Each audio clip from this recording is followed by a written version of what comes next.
కేరళలో ఇక్కడ రోడ్లు అయితే మరీ ఇదిగా ఉన్నాయి, ఎత్తు పొలాలు మొత్తం కొండలు కదా కేరళలో.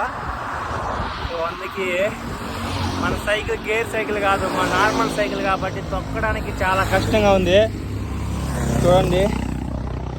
సో ఇక్కడ ఈ మెట్టలు ఎక్కడం చాలా కష్టంగా ఉంది కేరళలో, నరకంగా ఉంది అబ్బా స్వామి. నమ్మకపోతే చూడండి ఒకసారి ఎంత డౌన్ నుంచి వచ్చాం ఇప్పుడు మనం. సో మళ్ళీ ఇలా డౌన్ అవుతుంది, మళ్ళీ మెట్లు అయితే ఉంటాయి. సో అదిలా ఉంది ఇక్కడ పరిస్థితి. ఈ మెట్లు తొక్కలేక దిగేసి తోసుకొని పోతా ఉన్నా చూడండి ఎంత కింద, ఎంత డౌన్ నుంచి వస్తున్నాయి చూడండి.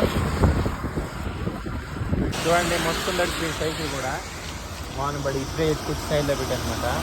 సో ఇక్కడ వర్షం అయితే మామూలుగా లేదు, పడతానే ఉంది, వర్షం ఆగట్లేదు. చూడండి వాటర్ చూడండి ఎంత ఉంది. మంచి వాన అయితే పడింది అనమాట. మన సైకిల్ మొత్తం తడిసిపోయా చూడండి. ఏందో అర్థమే కావట్లేదు నాకు ఏం చేయాలని. ఇక్కడ నుంచి తప్పించుకోవాలి తొందరగా.